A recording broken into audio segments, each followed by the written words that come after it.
Hello everyone, one more time here. Hola a todos, estamos de nuevo en el canal y lo que vamos a hacer es otro episodio más de 5 versus 5. Y hoy estoy con mi amigo Jan aquí en Hollywood, como podéis ver ahí atrás, en Los Ángeles, en USA. So, Jan, you can present yourself. What's going on, guys? I'm Coach Jan Lucanus, and I coach the US Tai Chi push hands team. I'm a big fan of Nacho. I think he's one of the best players alive in Tai Chi push hands, and it's an honor to be here with him. And we also are shooting some action scenes with our Justice for Hire show, and all of you are welcome to join. Check out justiceforhire.com. Thank you. So, don't worry, no os preocupéis todos, porque voy a subtitular estas preguntas para que podáis leer abajo en español, okay? I will subtitle all of this in Spanish. So, you are my guest, the first question is from you. From me. What inspired you to start Tai Chi specifically? What inspired me for start Tai Chi specifically? Tai Chi itself. Okay, first, when I started many years ago martial arts, and always I'm like, I love boxing, I love all martial arts, no? And already when I meet the first time Tai Chi, is like I'm already Japanese martial art teacher, and I'm doing lesson in one park in Guadalajara. And one guy is coming to asking me, what are you doing?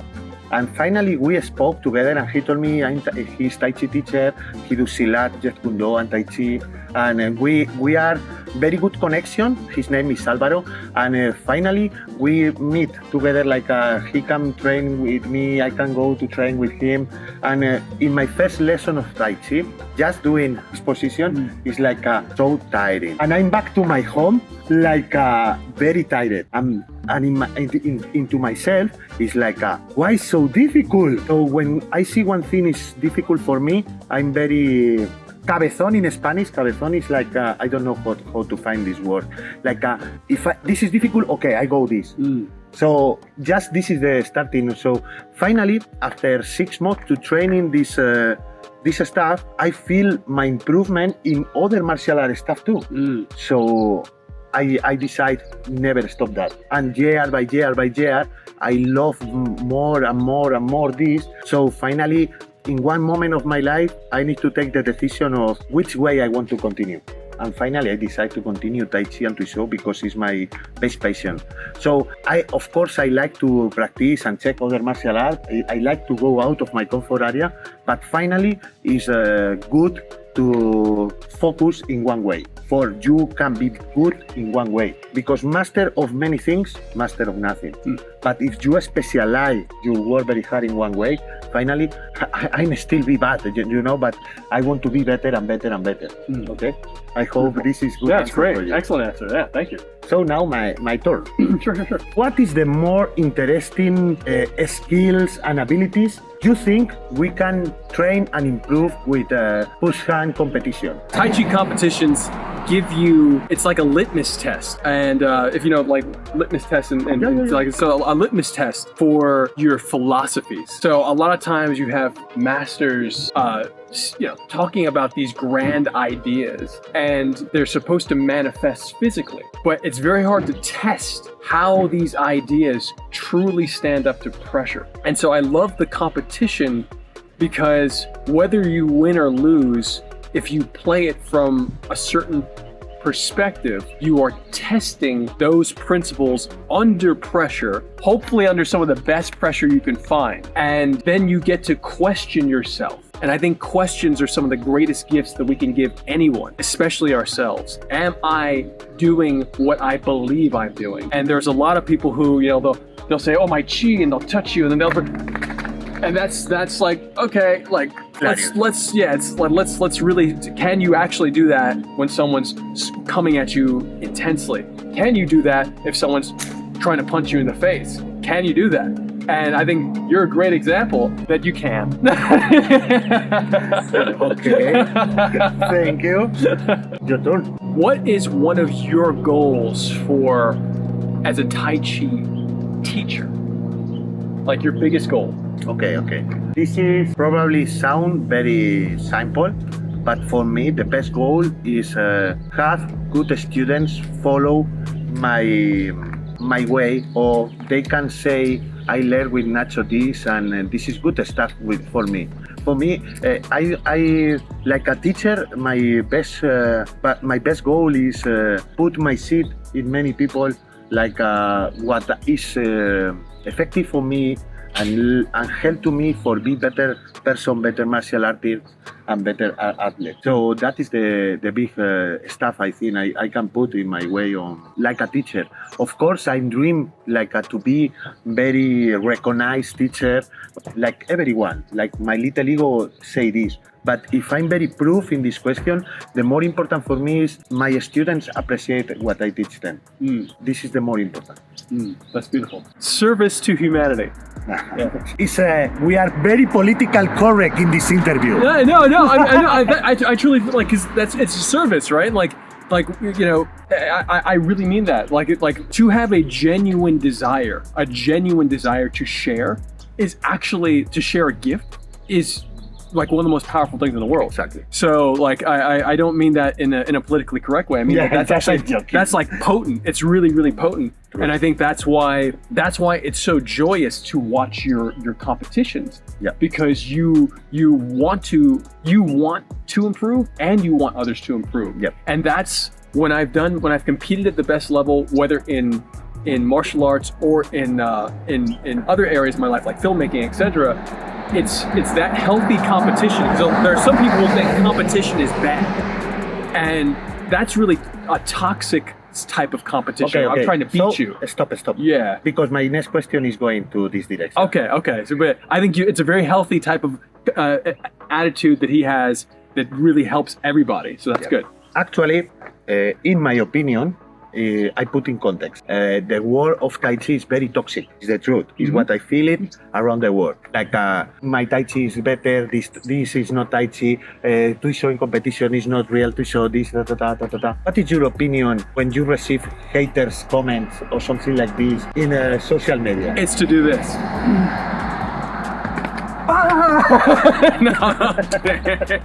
No, it's really So I look at social media, every conversation, every interaction to me is push hands, all of it.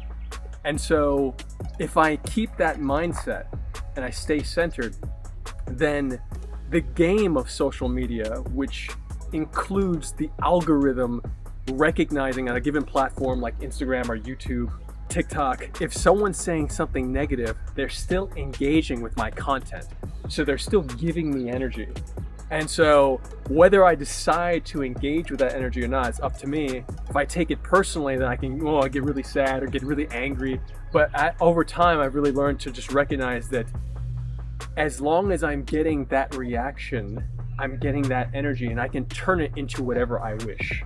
So for me, recognizing that there are people who don't know, and if they genuinely don't know and they're genuinely asking a question, if I can feel that in their comment, I will respond, and I'll do my best to respond in a way that acknowledges their past, their experience of martial art, and recognizes that there might be missing certain experiences that we may have encountered in our journey that have given us a different perspective. Like, hey, you know what? This thing works here, and it connects back to that. And I invite them to explore on their own through being very intentional with my choice of words. I just want to make sure that I offer value without negating anything they're saying. Like, no, you're wrong. Like, it doesn't make any sense. I'm just like, okay, how can I redirect the pressure toward the goal of sharing for everyone's benefit? That's it. Your turn. Don't be very naughty because I have my turn later. Huh? Oh, okay. Okay. What did you learn from what you would consider your worst or your most intense loss in martial arts? Okay. In, whether it's competition or real life or anything like that, but like what do you think that was, like, let's say the one thing you would share that you think would help other people from a particular loss? Okay, about this is like always, I think in all my losses, if for example I go into competitive area, in all my losses is where more I learn in my life, where more I motivate to myself for be better martial artist. And finally, for me, everything is my way of martial art, everything. So when I'm more young, I do some stupid things, or I make pain in some people I love, because you are young, you are doing stupid, and you have missed this kind of mistakes. And finally, this is what more teach me about the life. Like if you are wrong, you will receive some punish on the life. Like no karma, because karma is when you die. The people is very confused with this word, but it's like all your things have consequence. If you are good, you will receive consequence good. If you have some mistake, you will receive not very good consequence. So in the more personal way is when you have some mistake, maybe because you are doing stupid things, or maybe because you have one mistake on the life, the consequence to teach me how I want to be. Because I think we can learn from everyone and from yourself in any different moment. So you can learn, okay, this is working, this is good way. You can learn what you don't want more in your life. And the human, we are so stupid sometimes, and we fall in the floor with the same stones. I don't know if this expression in English is working. And in the competitive moment, or in martial combat or something like this, well, I lose my first time when I lose into show, I cry, I'm very bad. But the people around me show me that is one moment for revise what is your attitude in the competition, what you can improve, and how you can train it more harder for the next time. And this makes me more strong person and more strong in my mind. And in my last example, I lose one MMA fight with the professional rules, with the professional gloves, with many people so huge.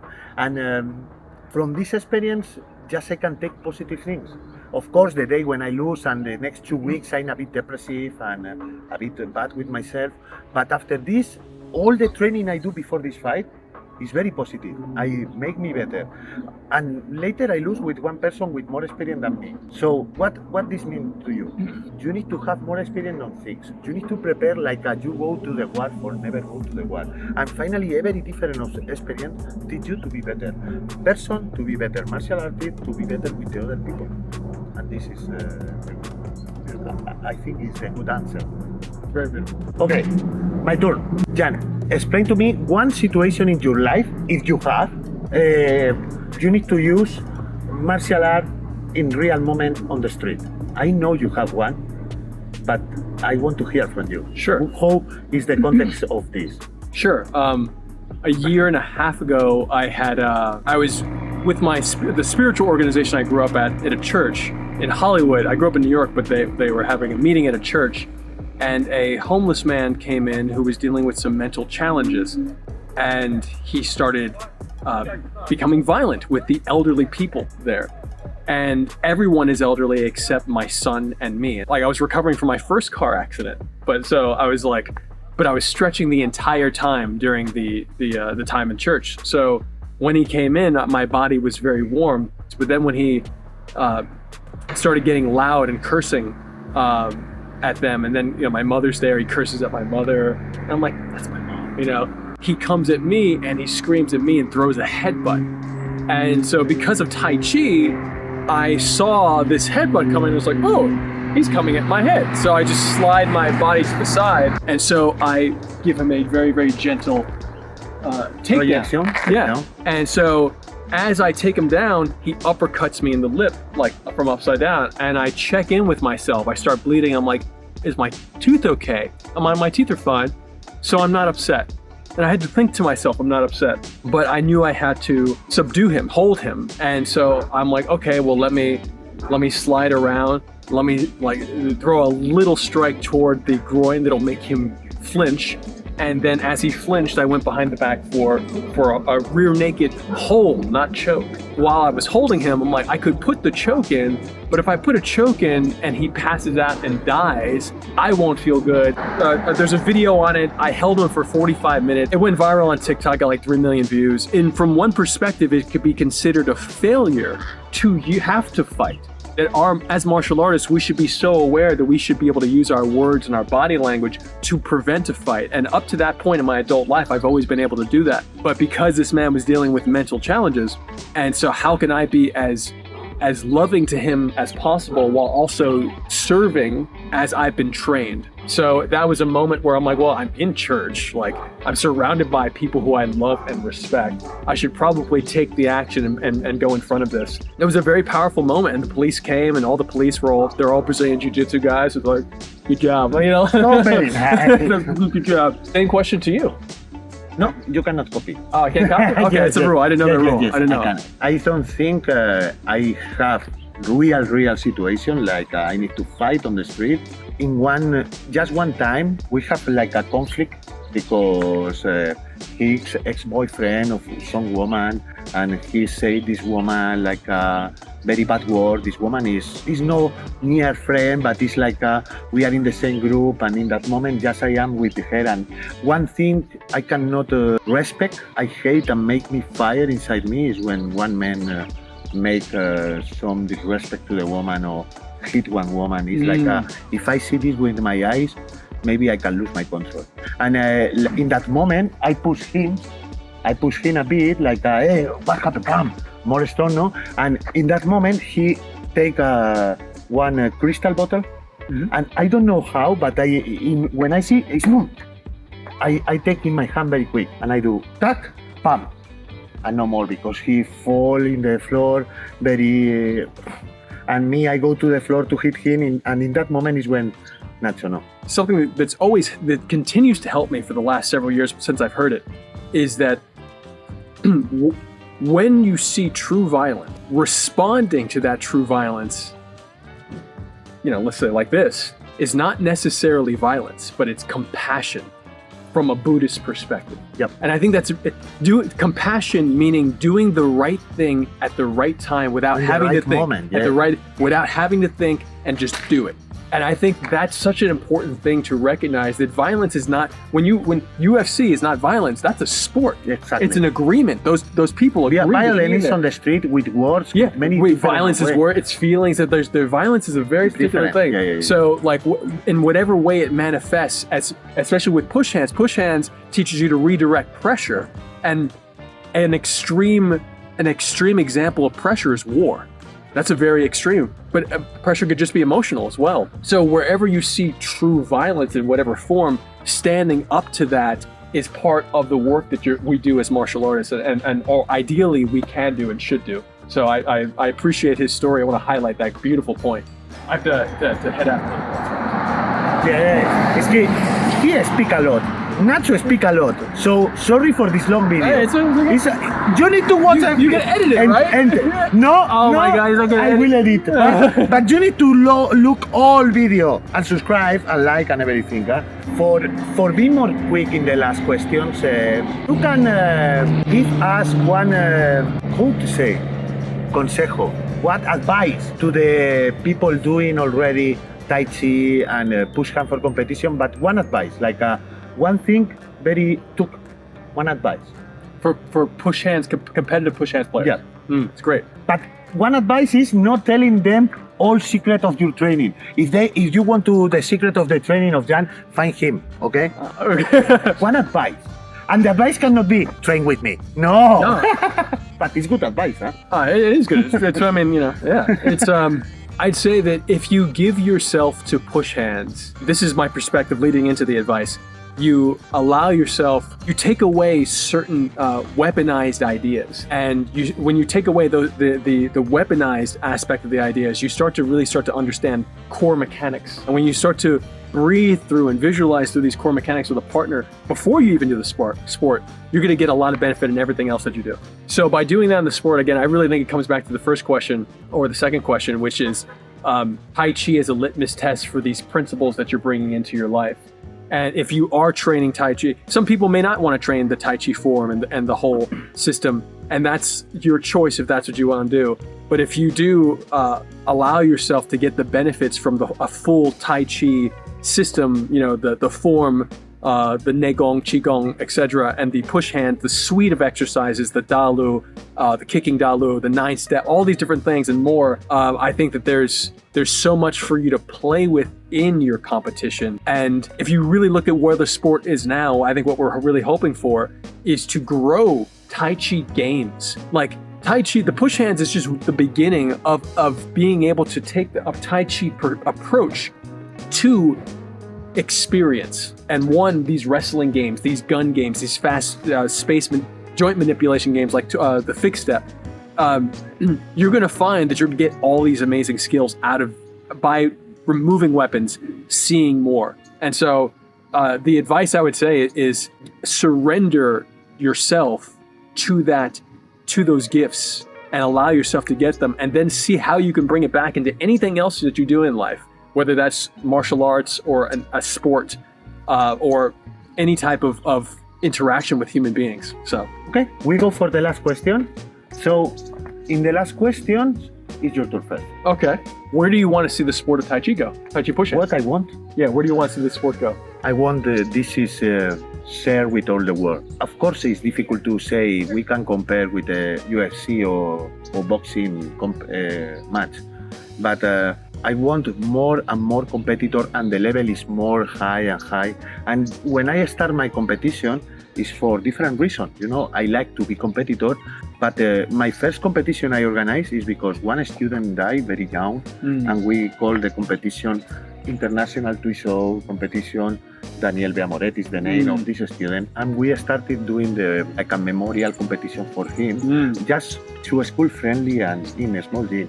But year by year, this competition making more big. Maybe because I'm very crazy about Tuition, and always I'm going to visit a lot of people, another teacher. I'm teaching here. I always invite everyone. I don't care if you say me no. Already I have the no. So come to my competition.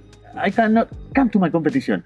My students say me, you are the fucking liar, because always we go China, we go everything because Nacho sell us everything very good, but I don't sell nothing. It's like it's joy. Always I invite. If you can, okay, I will help you for do. If you cannot, okay, don't worry. I already try it. Maybe next year one more time. One good dream of me is create the World Cup Tuition. I want to create one just Tuition event like what I do. Pure Tuition. Pure Tuition. Yeah. The idea is we promote and help in all Tuition competition. All Wushu competition that this Wushu competition have Tuition. I want to help people doing competition in Japan, in France, here, everywhere. What we need to find is just grow the Tuition word. The word of Tuition, not the word. The word. Yeah. The people know what is Tuition or push hand. I don't care the name, because push hand is finally just English expression about Tuition is the way we call in Chinese. Push hand is in English for the people know. And in Spanish we say empuje de manos. I don't care about the name, but the important is the people understand what is this, because the problem is many people doing Tai Chi and they don't know what is Tuition. How is that possible? So that is my last answer. Beautiful. So now my last question. When you lose in Tuition, what is your feelings? Real. When you lose in competition. Tell me one, not all times you lose, but tell me one time you lose very upset. I don't need to know the situation. I need to know what is your real feeling inside. When I got silver at the 2010 Tai Chi World Cup, I lost by 1 point, and I was upset. I felt two ways at once. I felt upset and I felt very at peace, because I knew that I had more of the journey to go. Because Grandmaster Chen was telling me, he's like, Jan, you get gold. He thought I was going to get gold. He's like, you get gold out there.